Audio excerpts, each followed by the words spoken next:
Power Producers Shop Talk, where we are refining and redefining the sales game by equipping you with the tools you need to differentiate yourself in the marketplace.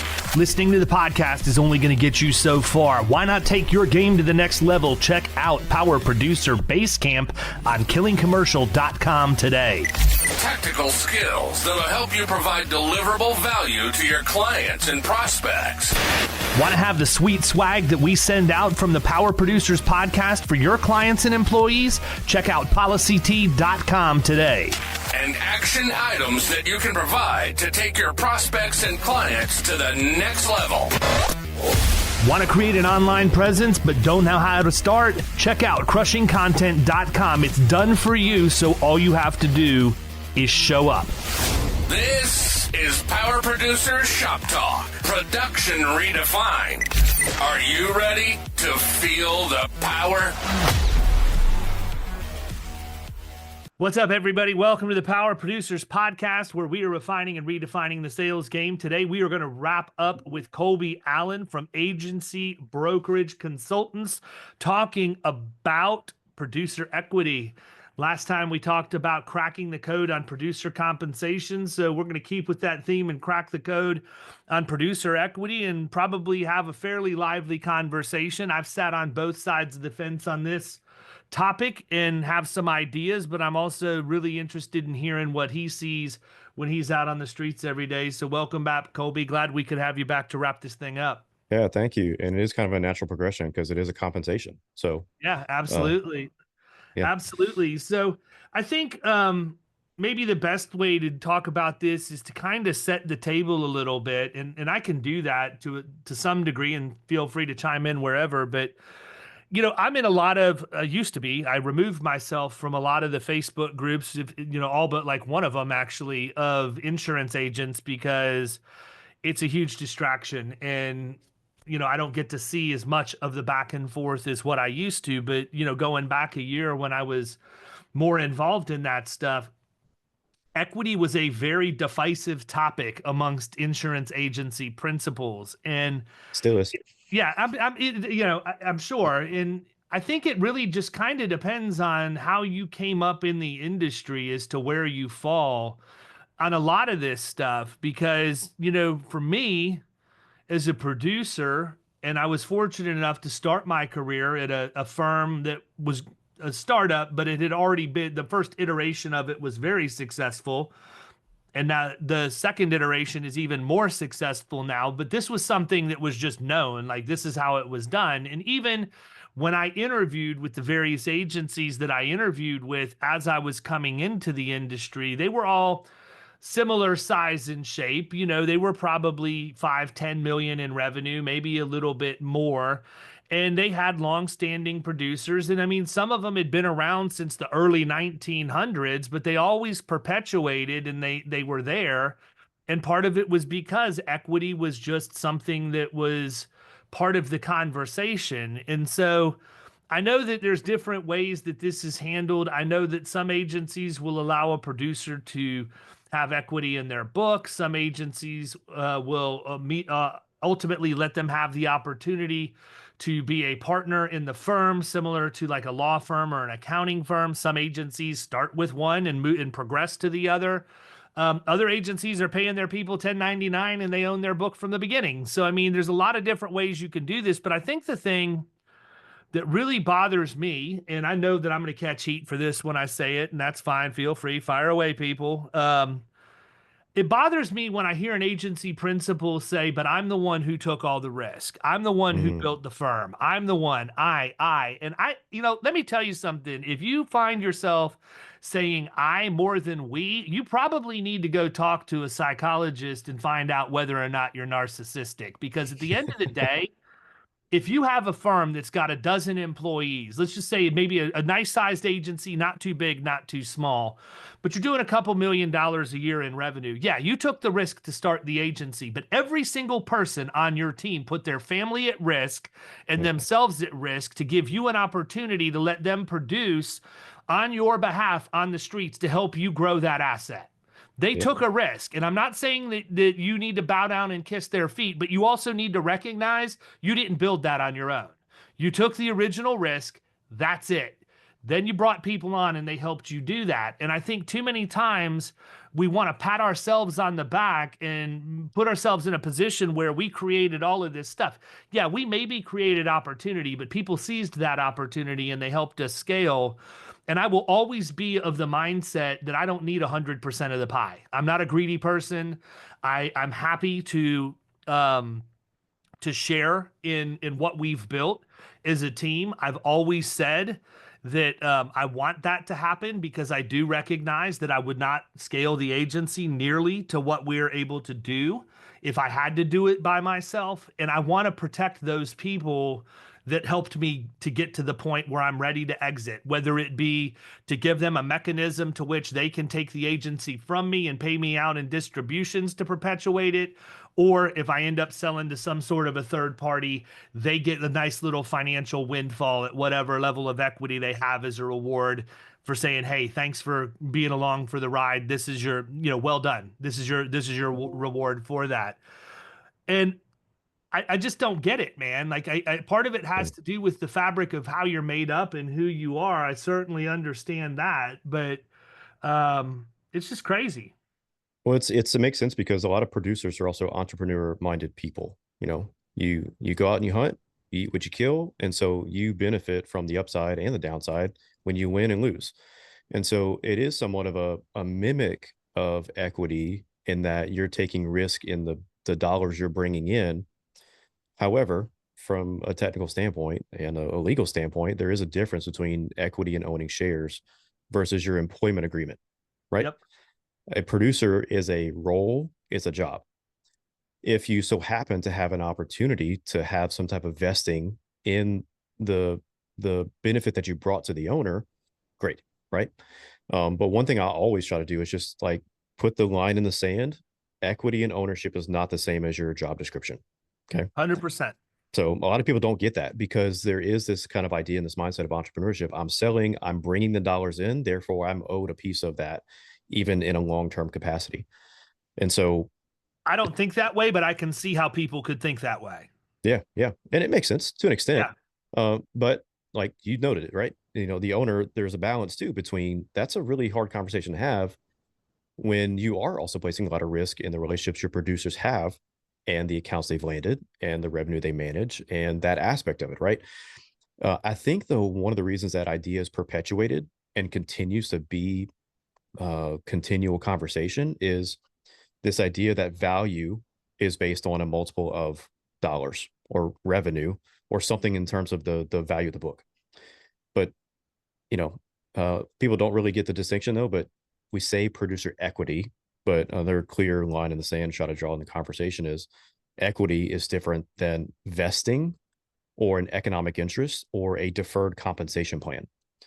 Most producer equity programs are really defined as non-qualified deferred comp plans, right? So it's a cousin to a 401k, right? Or some type of retirement plan, just in a non-qualified or different tax treatments. And so there's ways that you benefit from that, but it's not the same as owning shares, right?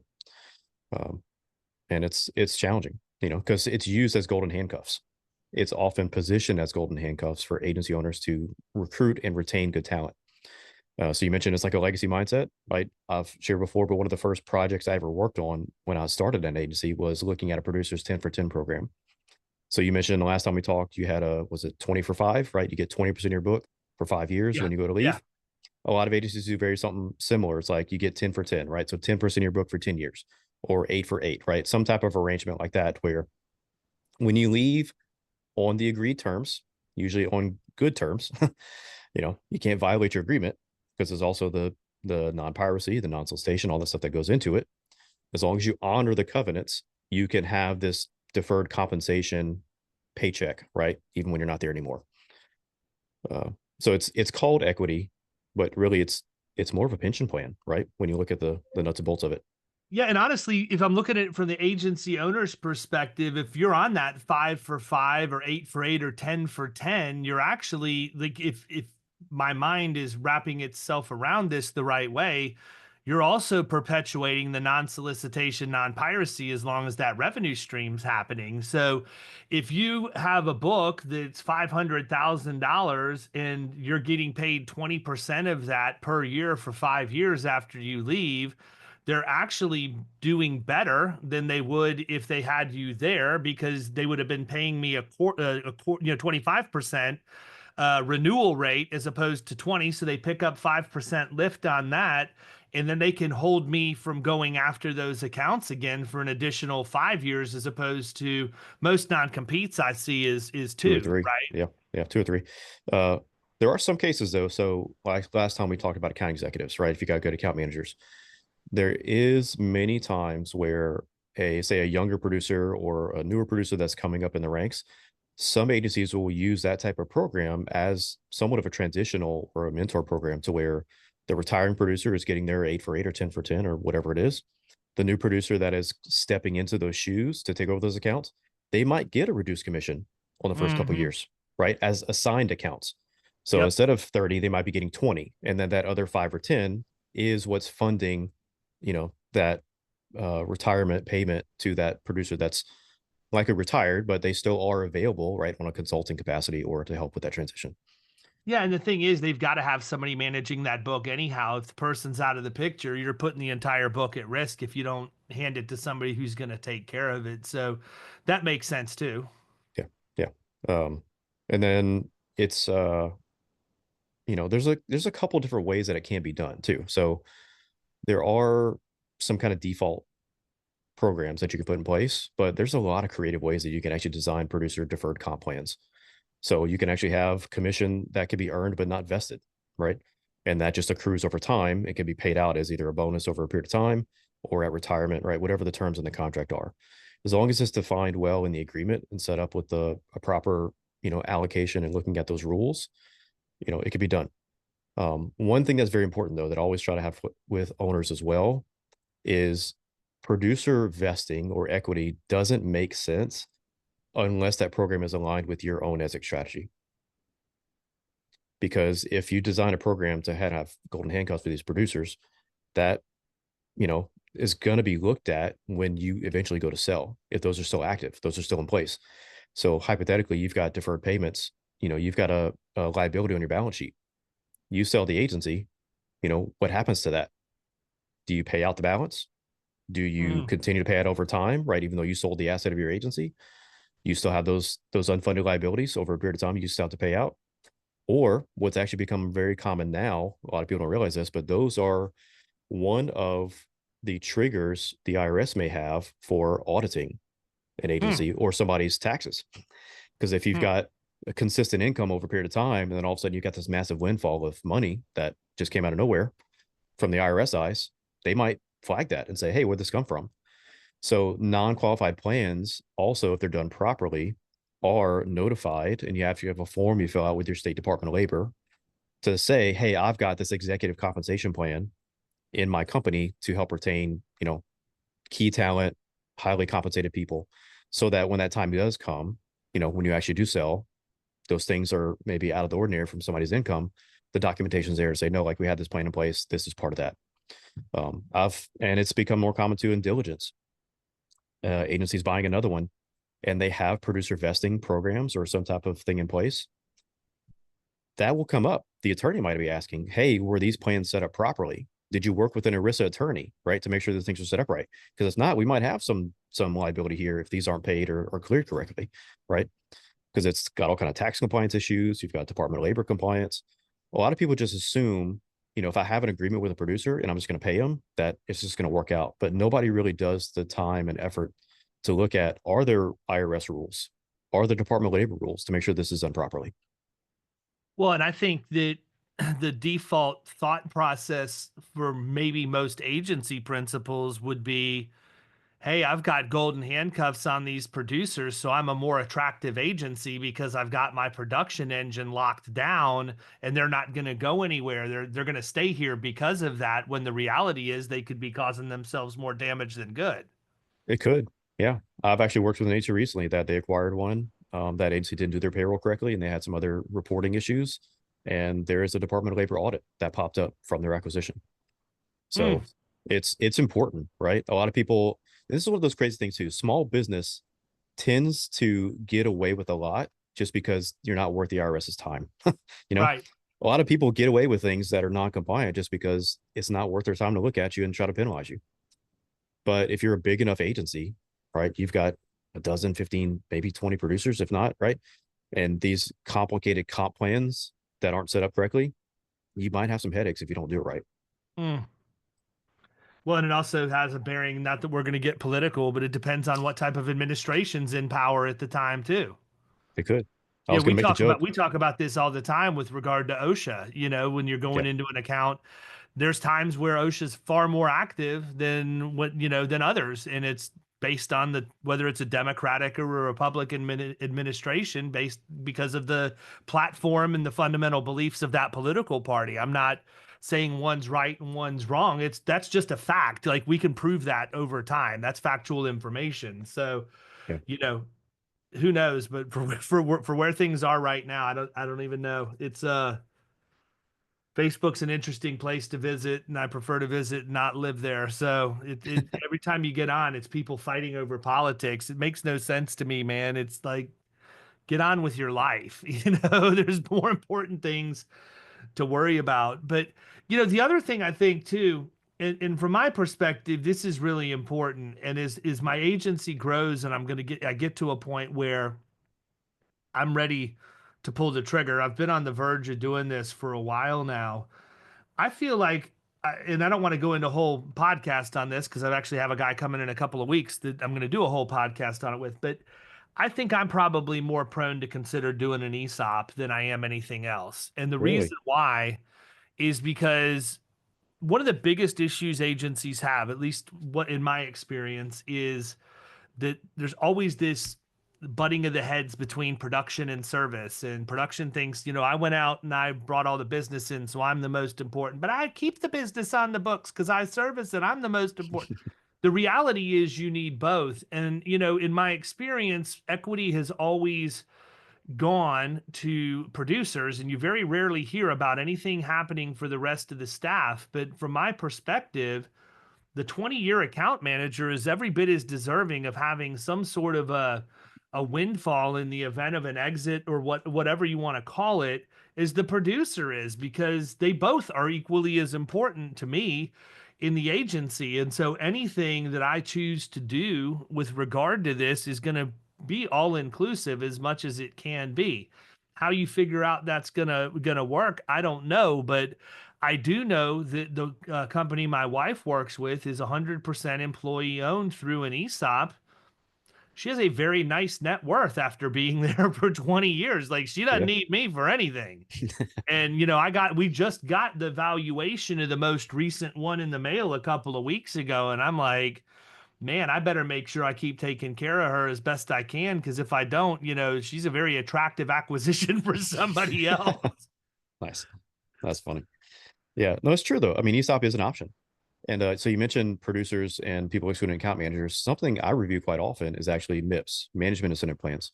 So either operating or operations managers or COOs or CFOs at agencies, they might have incentive plans, right, that are tied to company profitability or some type of deferred comp.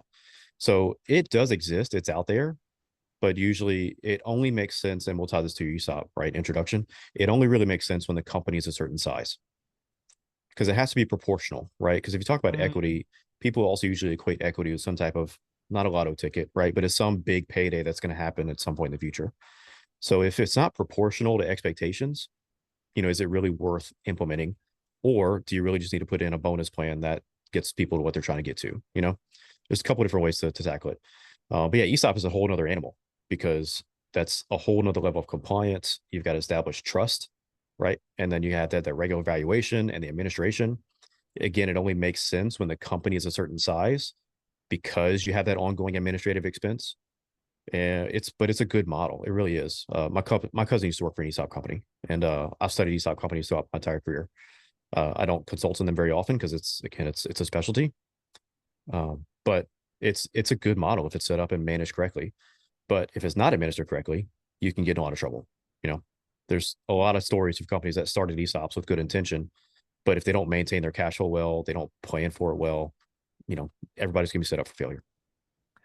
The other one, and this goes back to my retail days. I don't know how prevalent this is in the agency world, but it certainly was in retail, where we were definitely pushed to achieve as much profit as we could, was just a straight profit sharing distribution at the end of the year, Yep. not in the form of a check or cash, but put into your retirement account. So if you Yep. had a 401k, or in some cases maybe, and I don't even know if you can do it in a simple IRA or not, but um, whatever your rank was in the organization and income level, there was a whole matrix formula that they used to determine what your share of that was. But it would be a lump sum, but then it was put into whatever retirement plan that they had in place for you, and you know you get it later.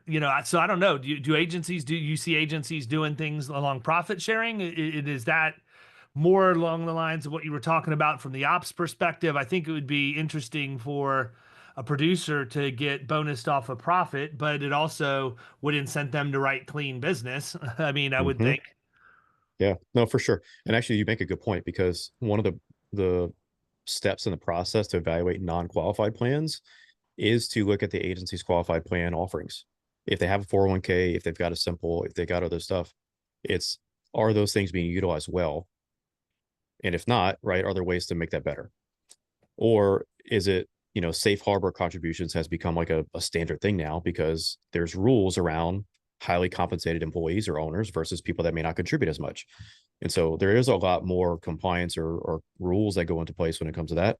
But yes, to answer your question, there are still agencies that will do profit sharing into qualified retirement accounts based on company goals or things that they earn, or contingency bonuses. That's one of the beautiful but also difficult things about this as well, is there's a lot of options, Mm-hmm. and so you just had to make sure you, as the owner, figure out what makes sense for you, makes sense for your staff, and do it well.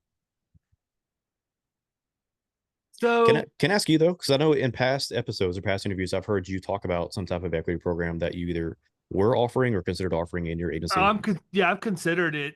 I'm not at a point where I've got, every time I have a producer who gets to the point where I feel like they do something stupid and make me not, I mean, I hate to say it, but it's Yeah. usually like, you just screwed that one up. I'm not really ready to make it happen. So, I've thought about it, and I've thought about it is like, I don't even, in my mind, I invented something that was similar to taking a slice of the pie, right? So if you look at it, is the whole pie is 100%, and saying, I will always own 70% of the pie, Yep. and let me put 30% of the pie out there, and that's what's going to be here. How can I structure that in a way to where I can make an equal contribution or an equal opportunity to own a piece of that 30% across the employee base? I don't even know if it's feasible to do it, because I haven't had conversations with people who Mm-hmm. are in the position to advise me on that yet. But that's really what I was thinking. I want to preserve, like, I did take a lot of risk. There is a lot of blood, sweat, and tears in here. And, we would not be where we are if I would never have started it. But I don't want to be overly greedy, but there has to be a healthy balance. And so my thoughts were, if it gets big enough and that 30% is worth enough, then maybe they can use that as collateral or leverage to buy me out of my 70%. And then one day I just walk away. So that's what's always been in my head, is kind of a jumbled mess, and something similar to that. But my one sticking point has always been, I want it to be available to account managers and CSRs and employees that have been with us for a long period of time, as Yeah. much as I do producers, because I think they're deserving of an equal opportunity. Yeah, for sure. To answer your question, yes, a lot of people do that. They just allocate a certain budget of shares, that are available to others, and you can either gift them, you can set up a comp plan where they earn them over a period of time with vesting. There's a lot of ways to do it. When I consult on phantom equity plans, I've actually got an implementation partner that helps me with this, but they have a whole program. You set up a budget, right? You put in your company valuation. You say, I'm going to allocate X% of the company into this program that is inclusive of phantom. And then you set the rules and how people participate and how they qualify, right? And if you design the plan right, they never go beyond whatever that budget is. So if you set it at 10%, 20%, it only allows you to award or allocate, those phantom awards within that budget. Uh, so yeah, that's actually the way most people do it is they say, I've got a budget, I want to give this much. Exactly to what you're saying, it's a good internal perpetuation plan if you do it well, because that does allow them to have the leverage to hopefully get the profit and the cash flow to help qualify to buy you out. Or if they have to use alternative financing or get a bank, them already being an equity holder or having some type of collateral right in what's there is also positive in terms of financing perspectives. So yeah, there's a lot of pros to do it that way. So as we're sitting here talking, I'm thinking to myself, we're using a lot of terms that I'm not certain everybody even Oh, understands what we're talking about. So sure. quickly, there's three things I want you to kind of define so that the people understand what you're saying. Talk about the difference between a qualified plan and a non-qualified plan. And then I also want you to describe what phantom equity is, because that's a term that I actually seen thrown around all the time, everywhere, and I really don't think people understand what exactly you're. I'll be honest with you, I don't understand what you're talking about. So that one I'm asking for selfish reasons, because I've never been in a position where it was offered, or I only see it in insurance agency circles. Okay, sure. So everyone has heard of a 401k plan, or if you have family that works in nonprofit or education, 403b plans, right? Those are categorized as qualified retirement plans. So the IRS allows you to have certain benefits for taxes for money you put in there that is going towards your retirement. So as long as you follow the rules that the IRS sets, you get certain tax benefits for putting money in those plans and then eventually taking them out when you get to the qualified age. A non-qualified plan is also usually structured as a form of deferred compensation. When I say deferred compensation, that means you earn a salary or a paycheck today, and then you elect or you say, I'm not going to receive this money today. I'm going to put it in this account so that I can benefit it from later. So you're deferring, right, your salary that you're receiving. And you can do that by putting it into a qualified plan, a 401k, 403b, or a non-qualified plan that would allow you to put money aside, might be invested in some vehicle or something else. But the difference usually between qualified and non-qualified is the taxes, because it's a retirement account. That makes sense. So where do Roth accounts fit into this? Because one of the things that I have always done, maybe I was stupid for doing it. I honestly don't think I was, based on experience. But my 401k, as soon as I realized that there was a Roth provision on a 401k and I could go ahead and take the tax hit now as opposed to later, Yep. I changed my strategy there. And instead of investing pre-tax dollars today to pay more taxes later, I took the tax hit to invest with the assumption that if I worked hard, I would be a lot more successful in a much higher tax bracket when the time came for me to take that money out. Where do they fit into the mix? Yeah. So Roth is an option within qualified plans, right? So you already nailed it. Pre-tax versus post-tax. And that's really just going to be, do you pay the taxes today? And then you can, if it's in a qualified plan, take that money out with no taxes right down the road because you've already paid the taxes on the income. Or if you want to defer and not pay the taxes today, you can put it in a pre-tax account. But then when you do take it out, it's treated as ordinary income, just like you're getting a paycheck. So then you pay the tax rate based on how much you take out in the year, right, that you receive it, and whatever the tax rates are at that time.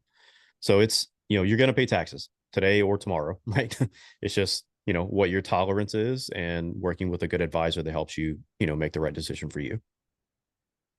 So, in your experience out there on the streets, what percentage of agencies would you say you come in contact with that are actually thinking about some sort of, I don't want to say equity, because I feel like we've already undressed that into like 10 different things. So, Sure, sure. Yeah. but I mean, that are thinking through things like this, as opposed to, hey, we just have an agency, show up, do your job, go home, you'll get your paycheck every Friday or every other Yeah. Friday. Yeah. Quick napkin math.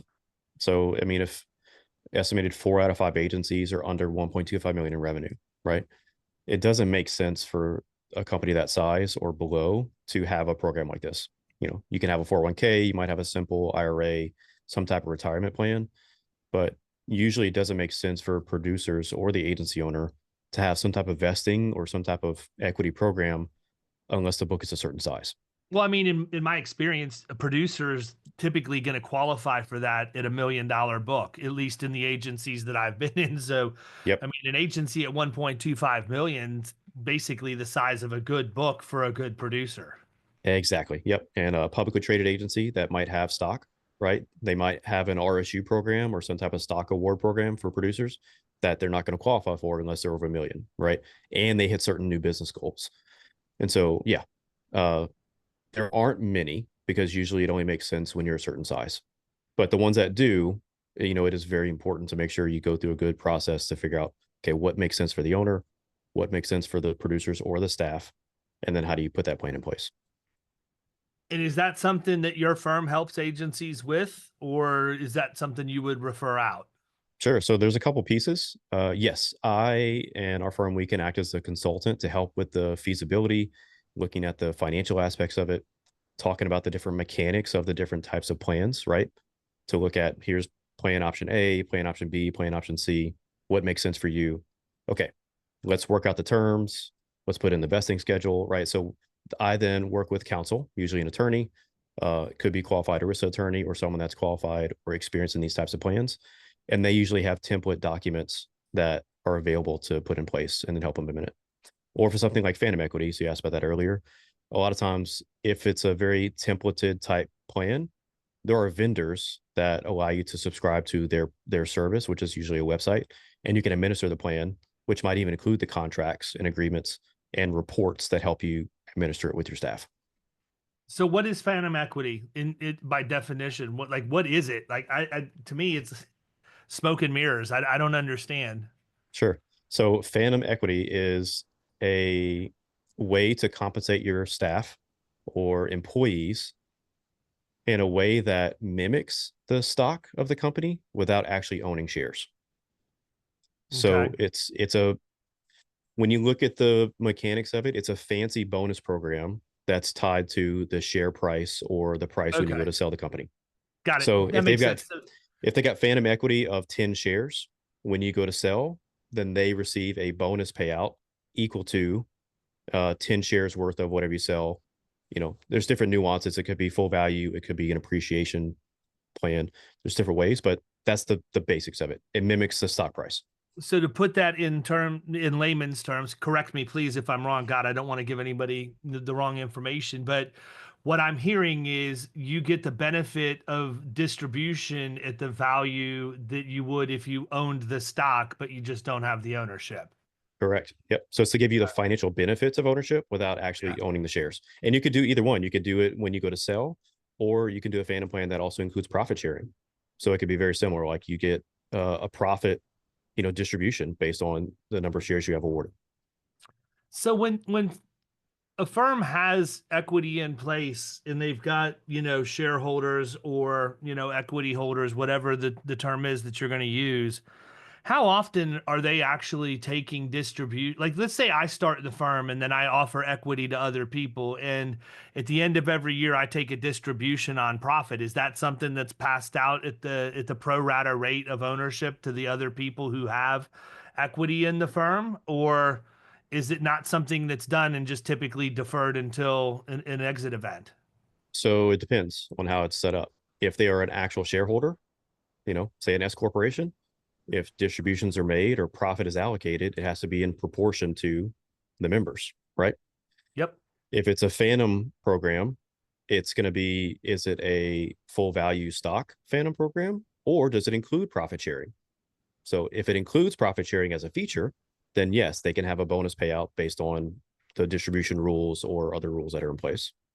Or if it's like a management incentive plan, right, for a COO or even staff, and you say, we are going to give staff bonuses of 10% of net profit, before we make owner distributions.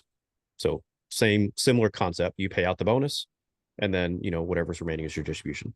In most of those cases, though, unless they're an actual shareholder, it's going to be treated as ordinary income. So it's a cash bonus that's paid out based on however the plan's designed. Got it. So you also get the benefit as the owner to where it's a distribution. I mean, not distribution, it's a deduction, right? Because it's an expense. It's a company expense. It's going to go into your payroll. Dude, I've thrown every question I know to throw at you. What have we missed? What haven't we talked about around this? Oh man. I think we've already touched on it, but the best advice I would want to give owners in just this conversation is, um, you know, don't don't use a plan as an incentive to recruit people unless you've really worked with a professional to design it appropriately, because you can very quickly get yourself in trouble. Other than non-competes and non-solicits when a producer leaves as litigation, producer equity is one of the other, like, probably second biggest issues of litigation that an agency owner can face. So if you don't have a well-defined agreement that defines what the equity or the vesting actually is, when you go to leave, when that producer goes to leave and you can't agree on what it means, somebody's getting sued, right? So other than non-competes or non-solicits, that's probably one of the biggest pieces of litigation an owner can face if it's not done right.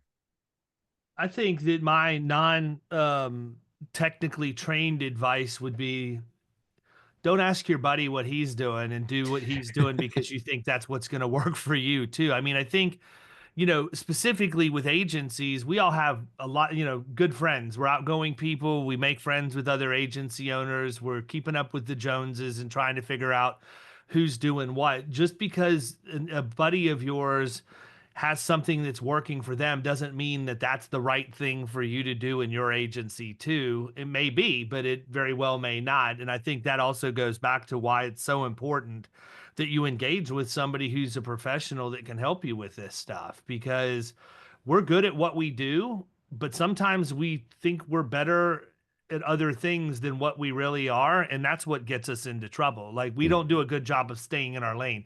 Agency principals are notoriously cheap, man. Like, it blows my mind because we bitch and moan about people complaining about their premium and wanting us to go out and reshop and do this and do that. But when it comes time for us to pony up and hire a service provider, we're probably, and I say we collectively, but I want to be very clear. I'm not in this group. I understand what people are worth and I want them to earn what they're worth. But we want to beat people down on price when the reality is we need them more than we realize sometimes. I mean, so I would not want to, aside from the group that's in Killing Commercial and Power Producer Base Camp, who I feel like are some of the more forward thinking agencies in the country, I would hate to build a business around dealing with agency owners because I feel like they're a nightmare to deal with. They're so freaking hypocritical. They do the exact same thing they complain about every day. And I'm not asking you to agree or disagree with that because you're in a business where you deal with agency owners every day. That opinion is solely mine, not Colby's. I want everybody to give me credit for it. Oh, I'll say owners are cheap. I work in agency financials every day, right? But everybody's different. Also, I'll use this if I can plug, right? So I'll say the same thing about M&A advisory. So I can't tell you how many times we talk to an agency owner. They engage with us to get evaluation. They ask about the sales process and, what does the M&A process look like? And then, 3, 6, 9 months down the road, we hear the news that they sold and negotiated directly with somebody to buy them out, right? And, their prerogative, they are welcome to do what they want. But the value that we have as an M&A advisor is this is what we do, right? So just like you would go to your clients and say, we know the insurance marketplace, we can get you the right coverage at the right terms and the right price. Trust us to be the professional in this space. I say the same thing about M&A advisory, right? Or consulting. We routinely can get owners 20, 30% more than they do if they get to negotiate directly. Also, we act as the quarterback through the whole process. We know the pitfalls. We know how to prepare you for certain conversations. We know how to go through the diligence process. Owners don't do that every day, right? They might be experienced in doing their own acquisitions or buying their own books and stuff, but it's just different, right? So working with professionals in any capacity, right? I don't do my own taxes. I don't do my own construction, even though I've run a contracting company for a long time, right? I hire people to do things because they do it better than me. Well, yeah. And the agency owners that go out and try and deal with people direct are probably the same ones griping because people are cutting them out of the middle of deals doing buying their insurance from Lemonade or Hippo or Kin online. Everything you said about M&A advisory mirrors what we do at the point of sale when we're guiding our clients through putting an insurance and risk management program in place. Yep. And then it's like, boom, we completely got brainwashed on that and forgot about it. Let's just go ahead and try and do this on our own because I read an article on the internet. It just, I don't know. It's something that's really, really frustrating to me. And I think one of the things that bothers me is it's because we want to be held in the same regard as attorneys and accountants who hold themselves out there as professionals. They have an hourly rate, they earn that hourly rate, and we happily pay it when we need them. And we want to be looked at in that same light, but we don't conduct ourselves, but largely as an industry, the way that those occupations do. And until we can figure that out, probably not going to be looked at in the same light. We'll continue to be compared to used car dealers because that's who we operate like. And that's sad because we are a white collar industry and we have the ability to gain that respect. But until the industry decides that they're serious about it, it's just not going to happen, man. So, Well, and good agencies, good agents and producers, if you got the clients that you're communicating well, your clients aren't going to complain about your commission, right? They don't complain about the fees you might charge because they know if you're delivering the value that you're being paid for, they're not going to question it. They're glad you're doing it for them because otherwise they got to do it themselves and they don't know the shit they're doing, right? I even do that with my consulting clients, whether it's a one-time project or if it's a retainer, right? Based on what we're working on. My contracts are month to month. I don't have like 3, 6, 12-month contracts to hold people in.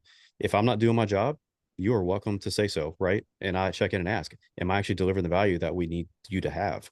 If not, I hope you find somebody that can, because it doesn't serve anybody if you're going to work with an advisor that's not deliver the value. So look, man, I have no problem. I will go into a meeting and tell people now it's time to talk about my favorite topic, which is my own compensation, because I feel like I earn it. But my favorite deals that I do are where we completely net the commission out of the placement of the insurance policy and we build a gain share provision in. So yep, I'll go in and I'll offer 2 options. We'll do it for this, or we'll do it for this, which is a little bit less, but for every X number of dollars we save you, we get Y in bonus for that, So, I've done deals, but I did one, probably my favorite one I ever did. We offered them a deal for 87,500 flat fee, or we would do it for 75,000. And for every 100,000 that we reduced total out of pocket loss costs, which had averaged almost $500,000 over the course of the last 5 years, we would get a $10,000 bonus, and I'd cap it at 25, so that if I made 100,000, I'd already saved them $250,000. So, right. Those kinds of deals are beneficial because it's a more accurate compensation model for the work that we do, and we're incented to drive cost down, which is what we should be doing anyhow. I've been on record, and I know I've got people out there that aren't fans because I say this, but we do have a flawed compensation model in the insurance industry. If we do a poor job of managing a workers' compensation policy and somebody's experience mod goes up, we get a raise. How is that Yep. equitable to the person that we're representing? It's not. Yeah. You can pay more when they suck, right? Yeah, exactly. Yeah. And I mean, it's amazing to me when you go in and I know we're getting off topic a little bit, but Sure. when I go in and I meet with a prospect, and I start lining out, how much money the agency that they're using for representation now is making, it's like the first time they had any idea how much an agency or an agent makes.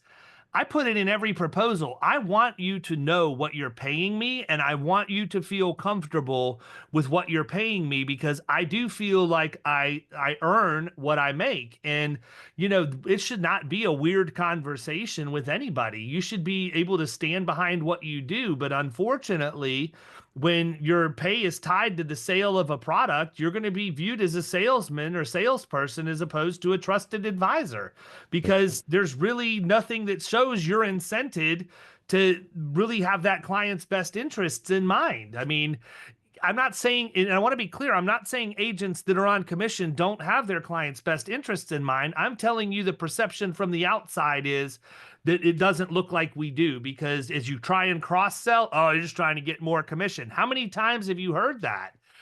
Over and over again. So Yeah. anyhow, I digress.